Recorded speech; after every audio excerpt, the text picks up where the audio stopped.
Welcome to Dhanya's vlogs in Kannada. ಎಲ್ಲರೂ ಹೇಗಿದ್ದೀರಾ?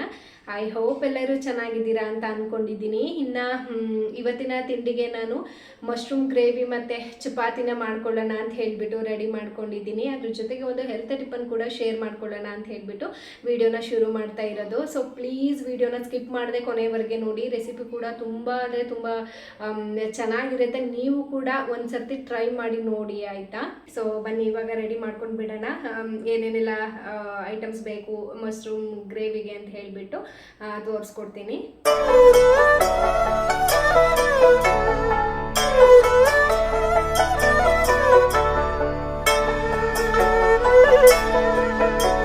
ಮೊದಲಿಗೆ ನಾನು ಮಶ್ರೂಮ್ನ ಈ ಥರ ಕಟ್ ಮಾಡಿಬಿಟ್ಟು ವಾಶ್ ಮಾಡಿ ಇಟ್ಕೊಂಡಿದ್ದೀನಿ. ಸೊ ನಾನು ಇದಕ್ಕೆ ಉಪ್ಪು ಮತ್ತು ಅರಿಶಿನ ಪುಡಿನ ಹಾಕ್ಬಿಟ್ಟು ವಾಶ್ ಮಾಡಿ ಎತ್ತಿಟ್ಕೊಂಡಿರೋದು. ಸೊ ಇವಾಗ ಮಾಡೋದು ಹೇಗೆ ಅಂತ ಹೇಳಿಬಿಟ್ಟು ನೋಡ್ಕೊಂಡು ಬರೋಣ ಬನ್ನಿ.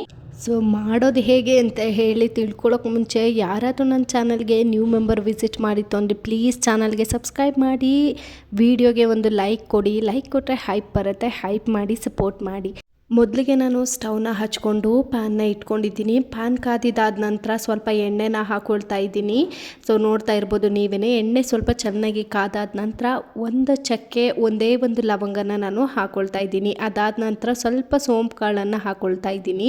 ಎರಡೂ ಕೂಡ ಚೆನ್ನಾಗಿ ಚಟಪಟ ಅಂತ ಸಿಡಿಬೇಕು. ಅಷ್ಟರೊಳಗಾಗಿ ನಾನು ಹಸಿರು ಮೆಣಸಿನ್ಕಾಯಿನ ಸೇರಿಸ್ಕೊಳ್ತಾ ಇದ್ದೀನಿ. ಚಿಕ್ಕದಾಗಿ ಚಾಪ್ ಮಾಡಿರುವಂಥ ನಾನು 2 ಈರುಳ್ಳಿನ ತೊಗೊಂಡಿದ್ದೀನಿ, ಮೀಡಿಯಮ್ ಸೈಜ್ದು. ಸೊ ನೋಡ್ತಾ ಇರ್ಬೋದು ನೀವೇ, ಈ ಥರ ನೀಟಾಗಿ ಫ್ರೈ ಮಾಡ್ಕೊಳ್ಬೇಕು. ಈರುಳ್ಳಿಲಿ ಇರುವಂತಹ ಹಸಿವಾಸನೆ ಹೋಗೋ ತನಕ ನೀಟಾಗಿ ಫ್ರೈ ಮಾಡಿಕೊಂಡು ಚಿಕ್ಕದಾಗಿ ಚಾಪ್ ಮಾಡಿರುವಂಥ ಟೊಮೊಟೊ ಹಣ್ಣನ್ನು ನಾನು ಸೇರಿಸ್ಕೊಳ್ತಾ ಇದ್ದೀನಿ. ನಾನು ಇಲ್ಲಿ ದೊಡ್ಡದು 1 ಟೊಮೊಟೊನ ಸೇರಿಸ್ಕೊಂಡಿದ್ದೀನಿ. ನೀವು ಚಿಕ್ಕದು ತೊಗೊಳ್ತೀನಿ ಅಂದರೆ 2 ಟೊಮೊಟೊನ ಸೇರಿಸ್ಕೊಳ್ಬೋದು. ಅದಾದ ನಂತರ ನಾನಿಲ್ಲಿ ನೀಟಾಗಿ ಫ್ರೈ ಮಾಡಿಕೊಂಡು ವಾಶ್ ಮಾಡಿ ಇಟ್ಕೊಂಡಿದ್ದಂಥ ಮಶ್ರೂಮ್ನು ಕೂಡ ಸೇರಿಸ್ಕೊಳ್ತಾ ಇದ್ದೀನಿ. ನೋಡ್ತಾ ಇರ್ಬೋದು ನೀವೇ ಎಷ್ಟು ಚೆನ್ನಾಗಿ ಮಿಕ್ಸ್ ಆಗ್ತಾ ಇದೆ ಅಂತ ಹೇಳಿಬಿಟ್ಟು.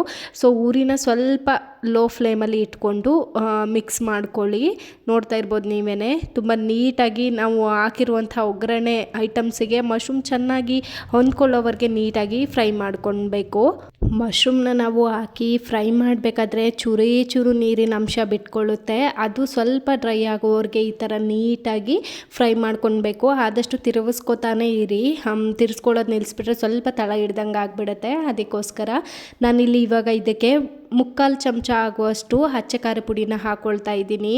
2 ಟೇಬಲ್ ಸ್ಪೂನ್ ಆಗುವಷ್ಟು ಗರಂ ಮಸಾಲೆನ ನಾನು ಸೇರಿಸ್ಕೊಳ್ತಾ ಇದ್ದೀನಿ. ನೋಡ್ತಾ ಇರ್ಬೋದು ನೀವೇ. 1 ಟೇಬಲ್ ಸ್ಪೂನ್ ಆಗುವಷ್ಟು ಧನಿಯಾ ಪೌಡರು, 1/4 ಚಮಚದಷ್ಟು ಅರಿಶಿಣ ಪೌಡರ್ನ ಹಾಕ್ಕೊಂಡು ಮಿಕ್ಸ್ ಮಾಡ್ಕೊಳ್ಬೇಕು. ನಾವು ಹಾಕಿರುವಂತಹ ಪೌಡರ್ಗಳು ಮಶ್ರೂಮ್ಗೆ ಚೆನ್ನಾಗಿ ಹೊಂದ್ಕೊಳ್ಳೋ ಹಾಗೆ ನೀಟಾಗಿ ತಿರುಗಿಸ್ಕೊಂಡು ಮಿಕ್ಸ್ ಮಾಡ್ಕೊಳ್ಬೇಕು. ನಾವು ಎಷ್ಟು ಚೆನ್ನಾಗಿ ಮಿಕ್ಸ್ ಮಾಡ್ಕೊಳ್ತೀವೋ ಅಷ್ಟು ಚೆನ್ನಾಗಿ ಗ್ರೇವಿ ಬರುತ್ತೆ ಅಂತಲೇ ಹೇಳ್ಬೋದು. ಅದಾದ ನಂತರ ನಾನಿಲ್ಲಿ 1 ಲೋಟ ಆಗೋಷ್ಟು ನೀರನ್ನು ಸೇರಿಸ್ಕೊಳ್ತಾ ಇದ್ದೀನಿ. 1/4 ಲೋಟ ನೀರು ಸೇರಿಸ್ಕೊಂಡ್ರೂ ಸಾಕಾಗತ್ತೆ. ಸೊ ಸ್ವಲ್ಪ ಮಶ್ರೂಮ್ ಚೆನ್ನಾಗಿ ಬೇಯಲಿ ಅಂದ್ಬಿಟ್ಟು ನಾನು 1 ಲೋಟ ಆಗೋಷ್ಟು ನೀರನ್ನು ಸೇರಿಸ್ಕೊಂಡು ಮಿಕ್ಸ್ ಮಾಡ್ಕೊಳ್ತಾ ಇದ್ದೀನಿ ನೀಟಾಗಿ. ನೋಡ್ತಾ ಇರ್ಬೋದು ನೀವೇ, 1-2 ಸತ ಈ ಥರ ಮಿಕ್ಸ್ ಮಾಡಿಬಿಟ್ಟು ಲಿಟ್ಟನ್ನು ಕ್ಲೋಸ್ ಮಾಡಿ ಒಂದು 5 ನಿಮಿಷ ಚೆನ್ನಾಗಿ ಬೇಯಿಸ್ಕೊಳ್ಬೇಕು. ಸೊ ನಮಗೆ ಗ್ರೇವಿ ಕನ್ಸಿಸ್ಟೆನ್ಸಿಗೆ ಬರೋ ಅಷ್ಟು ಬೇಯಿಸ್ಕೊಂಡ್ರೆ ಸಾಕಾಗುತ್ತೆ. ಒಂದು 5 ನಿಮಿಷ ಬೇಯಿಸಿದ್ರೆ ಸಾಕು, ಚೆನ್ನಾಗಿ ಬೆಂದ್ಕೊಳ್ಳುತ್ತೆ ಮಶ್ರೂಮು. ಸೊ ಇವಾಗ ಮಶ್ರೂಮ್ಗೆ ಹಾಕಲಿಕ್ಕೆ ಅಂತ ಹೇಳಿಬಿಟ್ಟು ಫ್ರೆಶ್ ಕ್ರೀಮ್ನ ರೆಡಿ ಮಾಡ್ಕೊಳ್ತಾ ಇದ್ದೀನಿ. ಒಂದು 6-7 ಗೋಡಂಬಿನ ನೆನೆಸ್ಬಿಟ್ಟು ಈ ಥರ ನೀರಿನ ಸಮೇತ ಮಿಕ್ಸರ್ ಬೌಲ್ಗೆ ಹಾಕ್ಕೊಂಡು ರುಬ್ಬಿ ಎತ್ತಿಟ್ಕೊಂಡ್ರೆ ಆಯಿತು, ಅಷ್ಟೇ. ಅದಾದ ನಂತರ ನಾನು ಲಿಟ್ಟನ್ನು ತೆಗೆದ್ಬಿಟ್ಟು ತೋರಿಸ್ತಾ ಇದ್ದೀನಿ ನೋಡಿ. ಇವಾಗ ಇನ್ನು ಅದು ಗ್ರೇವಿ ಕನ್ಸಿಸ್ಟೆನ್ಸಿಗೆ ಬಂದಿಲ್ಲ, ಚೆನ್ನಾಗಿ ಬೇಯ್ತಾ ಇದೆ. ಸೊ ಇನ್ನು ಒಂದು 3-4 ನಿಮಿಷ ಬಾಯ್ಲ್ ಮಾಡ್ಕೊಳ್ಳೋಣ ಅಂತ ಹೇಳಿಬಿಟ್ಟು ಮತ್ತೆ ನಾನು ಲಿಟ್ಟನ್ನು ಕ್ಲೋಸ್ ಮಾಡಿದೆ. ಅದಾದ ನಂತರ ನಾನಿಲ್ಲಿ ಚಪಾತಿಗೆ ಬೇಯಿಸಿ ಇಟ್ಟಿರುವಂತಹ ಬಟಾಣಿ ಕಾಳನ್ನು ಹಾಕಿಬಿಟ್ಟು ಮಾಡ್ಕೊಳ್ಳೋಣ ಅಂತ ಹೇಳಿಬಿಟ್ಟು ರೆಡಿ ಮಾಡ್ಕೊಳ್ತಾ ಇರೋದು. ಮಿಕ್ಸರ್ ಬೌಲ್ಗೆ ಬೇಯಿಸಿಟ್ಟಿರುವಂತಹ ಬಟಾಣಿ ಕಾಳನ್ನು ಹಾಕ್ಕೊಂಡು ರುಬ್ಬಿಟ್ಟು ಈ ಥರ ಎತ್ತಿಟ್ಕೊಳ್ಳೋದು, ಅಷ್ಟೇ. ಇವಾಗ ಮಶ್ರೂಮ್ ಬೇಯೋ ಅಷ್ಟರಲ್ಲಿ ಚಪಾತಿ ಹಿಟ್ಟನ್ನು ಕೂಡ ಮೆದ್ದಿ ಇಟ್ಬಿಡೋಣ ಅಂತ ಹೇಳಿಬಿಟ್ಟು ರೆಡಿ ಮಾಡ್ಕೊಳ್ತಾ ಇದ್ದೀನಿ. ಚಪಾತಿಗೆ ರುಚಿಗೆ ತಕ್ಕಷ್ಟು ಉಪ್ಪು, ರುಬ್ಬಿರುವಂತಹ ಬಟಾಣಿ ಪೇಸ್ಟನ್ನು ಹಾಕಿಬಿಟ್ಟು ಈ ಥರ ಮಿಕ್ಸ್ ಮಾಡ್ಕೊಳ್ಳೋದು, ಅಷ್ಟೇ. ತುಂಬ ಅಂದರೆ ತುಂಬ ಟೇಸ್ಟಿಯಾಗಿ ಬರುತ್ತೆ. ಸೊ ಒಂದೇ ಥರ ಚಪಾತಿನೇ ಯಾವಾಗಲೂ ಮಾಡ್ಕೊಂಡು ತಿನ್ನೋರಿಗೆ ಬೇಜಾರಾಯಿತು ಅಂದರೆ ಈ ಥರನೂ ಕೂಡ ಟ್ರೈ ಮಾಡ್ಬೋದು. ತುಂಬ ಅಂದರೆ ತುಂಬ ಆರೋಗ್ಯಕ್ಕೂ ಒಳ್ಳೆಯದು. ಮತ್ತು ಮಕ್ಳುಗಳು ತುಂಬ ತರಕಾರಿನ ತಿನ್ನೋಕ್ಕೆ ಹಠ ಮಾಡ್ತಾರೆ ಅಂದರೆ ಈ ಥರ ಕೂಡ ಮಾಡಿ ನಾವು ಅವ್ರಿಗೆ ಲಂಚ್ ಬಾಕ್ಸ್ಗಾಗಿರ್ಬೋದು, ಮಾರ್ನಿಂಗ್ ಟಿಫನ್ಗಾಗಿರ್ಬೋದು ಕೊಡ್ಬೋದು. ತುಂಬ ಅಂದರೆ ತುಂಬ ಹೆಲ್ದಿ ಅಂತಲೇ ಹೇಳ್ಬೋದು. ಹೇಳ್ಬೋದು. ನೋಡ್ತಾ ಇದ್ದೀರಾ ಅಲ್ವಾ ನೀವೇ. ನೀಟಾಗಿ ಹಿಟ್ಟನ್ನು ಮೆದ್ದಿ ನಾನು ಎತ್ತಿ ಇಟ್ಬಿಟ್ಟು ಇವಾಗ ತೋರಿಸ್ತಾ ಇದ್ದೀನಿ ನೋಡಿ. ಒಂದು 4 ನಿಮಿಷ ನಾನು ಲಿಟ್ಟನ್ನು ಕ್ಲೋಸ್ ಮಾಡಿ ಬೇಯಿಸ್ಕೊಂಡಿದ್ದು ಅಷ್ಟರೊಳಗಾಗಿ ಮೀಡಿಯಮ್ ಕನ್ಸಿಸ್ಟೆನ್ಸಿಗೆ ಬಂದಿದೆ. ನೋಡ್ತಾ ಇದ್ದೀರಾ ಅಲ್ವಾ ನೀವೇ. ಇವಾಗ ಇಷ್ಟು ಕನ್ಸಿಸ್ಟೆನ್ಸಿಗೆ ಬಂದರೆ ಸಾಕಾಗತ್ತೆ. ನೋಡ್ತಾ ಇರ್ಬೋದು ನೀವೇ. ಇವಾಗ ಇದಕ್ಕೆ ನಾನು ರುಚಿಗೆ ತಕ್ಕಷ್ಟು ಉಪ್ಪನ್ನು ಸೇರಿಸ್ಕೊಳ್ತಾ ಇದ್ದೀನಿ. ಸೊ ಉಪ್ಪು ನಾವು ಹಾಕಿರುವಂಥ ಮಶ್ರೂಮು ಮತ್ತು ಒಗ್ಗರಣೆ ಐಟಮ್ಸ್ಗೆಲ್ಲ ನೀಟಾಗಿ ಇಟ್ಕೊಳ್ಳೋ ತನಕ ಅದು ಕರೆಕ್ಟ್ ಗ್ರೇವಿ ಕನ್ಸಿಸ್ಟೆನ್ಸಿಗೆ ಬಂದು ನಿಂತ್ಕೊಳ್ಳುತ್ತೆ ಮಶ್ರೂಮು. ನೋಡಿ ಬೇಕಾದರೆ ನೀವೇನೇ ವಿಡಿಯೋದಲ್ಲಿ ತೋರಿಸ್ತೀನಿ. ರುಚಿಗೆ ತಕ್ಕಷ್ಟು ಉಪ್ಪನ್ನು ಹಾಕಿಬಿಟ್ಟು ಮಿಕ್ಸ್ ಮಾಡ್ಕೊಂಡ್ಬಿಟ್ಟು ಮೇಲ್ಗಡೆ ನಾನು ಕಸೂರಿ ಮೇಥಿನ ಉದುರಿಸ್ಕೊಳ್ತಾ ಇದ್ದೀನಿ. ನೋಡ್ತಾ ಇರ್ಬೋದು ನೀವೇನೆ. ಸೊ ನೋಡಿ ಎಷ್ಟು ಗಟ್ಟಿಯಾಗಿ ಗ್ರೇವಿ ಕನ್ಸಿಸ್ಟೆನ್ಸಿಗೆ ಬಂದಿದೆ ಅಂತ ಹೇಳ್ಬಿಟ್ಟು. ಅದಾದ ನಂತರ ನಾನು ರೆಡಿ ಮಾಡಿ ಇಟ್ಕೊಂಡಿದ್ದೆ ಅಲ್ವಾ ಫ್ರೆಶ್ ಕ್ರೀಮು, ಅದನ್ನು ಕೂಡ ಹಾಕ್ಕೊಳ್ತಾ ಇದ್ದೀನಿ. ಇದು ಕಂಪ್ಲೀಟ್ಲಿ ಆಪ್ಷನಲ್ಲು, ಬೇಕು ಅಂದರೆ ಹಾಕ್ಕೊಳ್ಳಿ, ಇಲ್ಲಾಂದರೆ ಸ್ಕಿಪ್ ಕೂಡ ಮಾಡ್ಕೊಳ್ಬೋದು. ಸೊ ಈ ಥರ ಫ್ರೆಶ್ ಕ್ರೀಮ್ನ ರೆಡಿ ಮಾಡಿ ಹಾಕೊಂಡ್ರೆ ಟೇಸ್ಟ್ ಅಂತೂ ಇನ್ನೂ ತುಂಬ ಚೆನ್ನಾಗಿ ಬರುತ್ತೆ ಅಂತಲೇ ಹೇಳ್ಬೋದು. ಇಷ್ಟನ್ನು ಹಾಕ್ಕೊಂಡ್ಬಿಟ್ಟು ಕೊತ್ತಂಬರಿ ಸೊಪ್ಪನ್ನು ಹಾಕ್ಕೊಳ್ತಾ ಇದ್ದೀನಿ ನಾನು. ನೋಡ್ತಾ ಇರ್ಬೋದು ನೀವೇ. ಇಷ್ಟನ್ನು ಹಾಕ್ಕೊಂಡ್ಬಿಟ್ರೆ ತುಂಬ ಸಖತ್ ಟೇಸ್ಟಿಯಾಗಿರುವಂತಹ ಮಶ್ರೂಮ್ ಗ್ರೇವಿ ರೆಡಿ ಆಗೋಯ್ತು.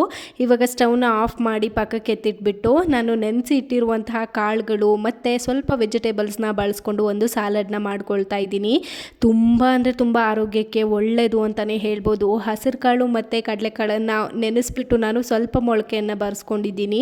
ಮೊಳಕೆ ಕಾಳು ದೇಹಕ್ಕೆ ತಂಪು ಕೂಡ, ಮತ್ತು ನಮ್ಮ ಒಂದು ಡೈಲಿ ಆ್ಯಕ್ಟಿವಿಟಿಗೆ ನಮಗೆ ಏನು ದೇಹಕ್ಕೆ ಪ್ರೋಟೀನ್ ಬೇಕು ಅಲ್ಲ, ಆ ಪ್ರೋಟೀನ್ನ ಒದಗಿಸ್ಲಿಕ್ಕೆ ಇದು ಹೆಲ್ಪ್ ಮಾಡುತ್ತೆ ಅಂತಲೇ ಹೇಳ್ಬೋದು.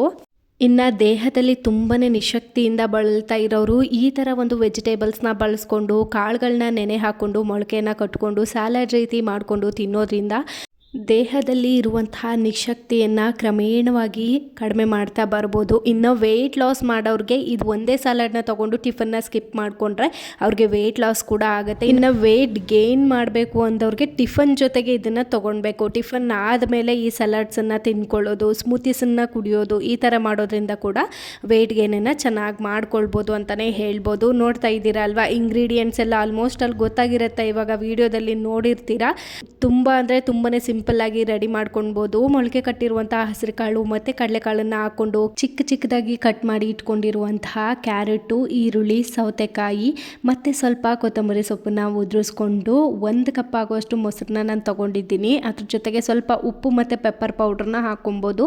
ಇಷ್ಟ ಇತ್ತು ಅಂದರೆ ಹಾಕ್ಕೊಳ್ಳಿ, ಇಲ್ಲಾಂದರೆ ಸ್ಕಿಪ್ ಮಾಡ್ಕೊಂಡು ಕೂಡ ತಿನ್ಬೋದು. ಟೇಸ್ಟ್ ಅಂತೂ ತುಂಬ ಅಂದರೆ ತುಂಬ ಚೆನ್ನಾಗಿ ಬರುತ್ತೆ. ಸೊ ನಮ್ಮ ಆರೋಗ್ಯವನ್ನು ತುಂಬ ಉತ್ತಮವಾಗಿ ಇಟ್ಕೊಳ್ಬೇಕು ಅಂತ ಅಂದರೆ ನಾವು ತಿನ್ನುವಂಥ ಆಹಾರದಲ್ಲಿ ನಮ್ಮ ದೇಹಕ್ಕೆ ಬೇಕಾದಷ್ಟು ಪ್ರೋಟೀನ್ ಅಂಶ ಇರಲೇಬೇಕು. ಈ ಸಲಾಡ್ ಬಗ್ಗೆ ನಿಮ್ಮ ಅನಿಸಿಕೆ ಅಭಿಪ್ರಾಯವನ್ನು ಕಾಮೆಂಟ್ ಮಾಡಿ ತಿಳಿಸಿ ಆಯಿತಾ. ಸೊ ವೆಯ್ಟ್ ಗೇನ್ಗಾಗಿರ್ಬೋದು, ವೆಯ್ಟ್ ಲಾಸ್ಗಾಗಿರ್ಬೋದು, ಅಥವಾ ವೆಯ್ಟನ್ನು ಕರೆಕ್ಟಾಗಿ ಮೇಂಟೈನ್ ಮಾಡೋಕ್ಕಾಗಿರ್ಬೋದು, ನಾವು ಕನ್ಸಿಸ್ಟೆನ್ಸಿಯಾಗಿ ಮೇಂಟೈನ್ ಮಾಡಿದಾಗ ಮಾತ್ರ ಇದೆಲ್ಲ ಸಾಧ್ಯ ಅಂತ ಹೇಳಲಿಕ್ಕೆ ಇಷ್ಟಪಡ್ತೀನಿ.